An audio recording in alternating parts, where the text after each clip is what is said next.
Hi guys! Welcome back to my YouTube channel. Good morning, good afternoon, good evening sa ating lahat. Saan man tayo sulok ng mundo, sana'y nasa mabuti tayong kalagayan at ligtas sa anuman masamang kapahamakan. At bago ang lahat, shoutout muna tayo sa founder ng Kalingap, Kuya Val Santos Matubang, Ate Edna Vlogs, Kalingap Prab, syempre kay Jack Matubang. At sa lahat ng mga sponsor na walang sawa tumulong sa mga nangangailangan, more blessing to come para tuloy-tuloy ang inyong pagtulong. At syempre, hindi muna tayo ngayon magsa-shoutout sa ating mga kaibigan dito sa mundo ng YouTube at syempre sa mga kamember ko sa Strikers at syempre sa lahat-lahat para tuloy-tuloy ang ating reaction video. Dahil ito nga, magre-reaction nga ako dito sa ating thumbnail. Kung nakalagay dyan sa thumbnail ko na ang title ko, sino itong bagong dikit na pugak kay Kuya Val?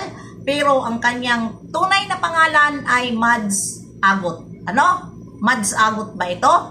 At bibigyan natin siya ng reaction video dahil nga ito, kilala ito siya nasa Boom Radio. Ano?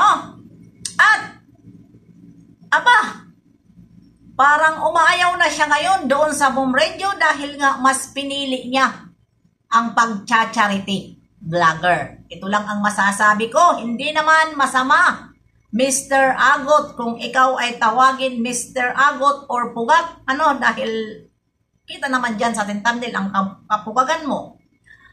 Hindi naman masama mangarap ang maging charity vlogger. Ano? Dahil marami naman talaga si Kuya Val na tulungan na mga charity vlogger na ngayon ay ang iba ay marami ng subscriber at marami na silang follower.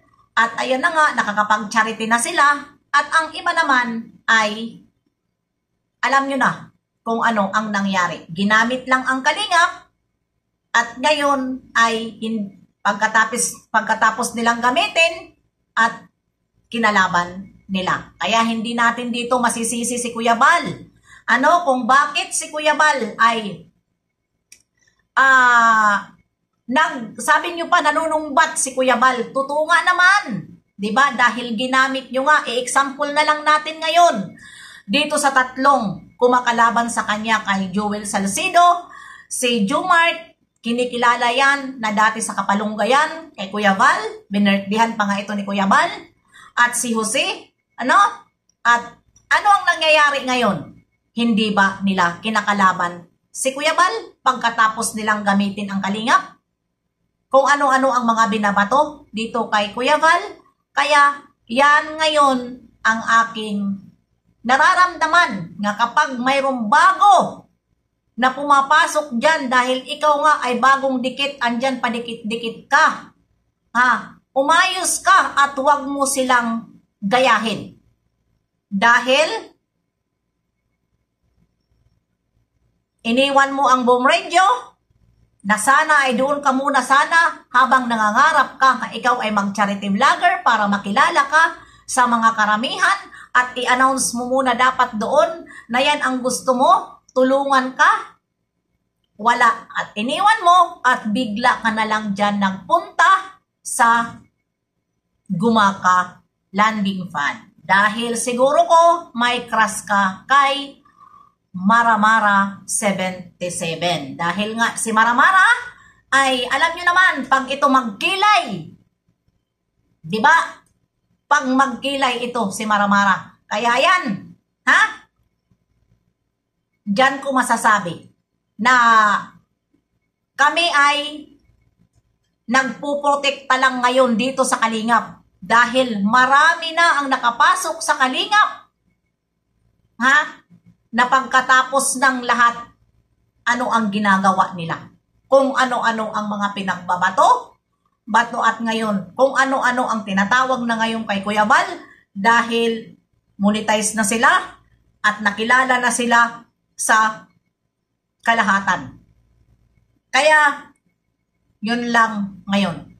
Ang masasabi ko sa iyo, Pugak, kung ikaw ay tawagin Mads Agot, isipin mo ng 100 times kung kaya mo ba mag-charity dahil ang charity ay, sabihin mo, nagpupunta lang kung saan-saan. Para ma-vlog mo. Pero, hindi ka basta-basta sa ngayon na panahon na magbablog ka na lang sa mga taong nangangailangan na wala ka man lang ipaabot doon sa taong binablog mo. Dahil bakit? Kapag sila ay ipinapalabas sa social media, di ba? Nabubulabog ang kanilang mga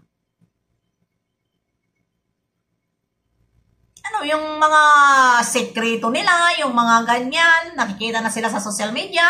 Kaya, yan ang pag-isipan mo at kailangan mo na mayroon ka muna kunting puhunan. Hindi lang tayo mamumuhunan sa laway, kundi kahit lang magkano dyan na mayroon tayo maibibigay. Dahil ang akala ng iba naman ay charity at ayan, umaasa sa sponsor at pag may sponsor na, ayun na yun, wag natin dito anuhin ng mga sponsor dahil nga nasa kanila yon kung sino ang gusto nilang sponsoran.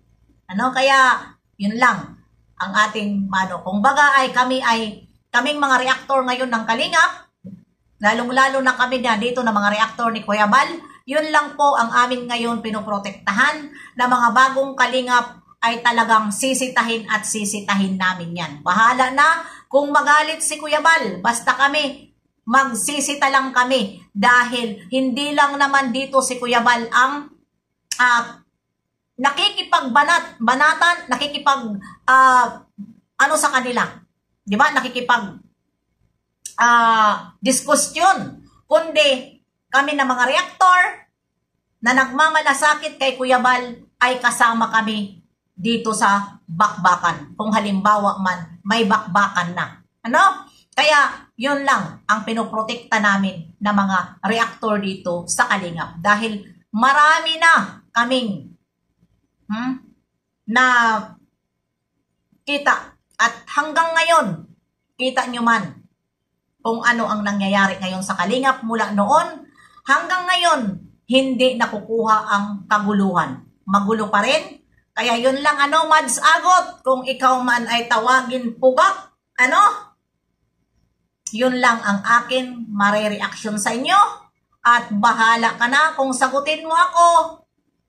Natural lang, sasagutin mo ako dahil sino ba itong banat bagsik na nag-reaction sa akin na hindi ko naman itong kilala na babae na ito at bakit na naman ako ito, binabanatan na naman itong babae na ito. Nasaan ba ito na lupalop na babae ito na pakialamera sa akin, pakialamera, di ba? Kaya, ayan, sige, banatan mo ako, Agot, para magbakbakan tayo. Yun lang ang aking masasabi. Maghanap ka dyan ng maghanap ka ng matutulungan mo para hindi kita masilip. Dahil once na hindi ka maghanap ng matutulungan mo dahil yan ang pinili mo, wala ka na sa radyo. Bomb radyo, wala ka na doon. Sisilipin kita, babanatan at babanatan kita. Mads Agot. Bye-bye! See you next live and upload. God bless sa ating lahat.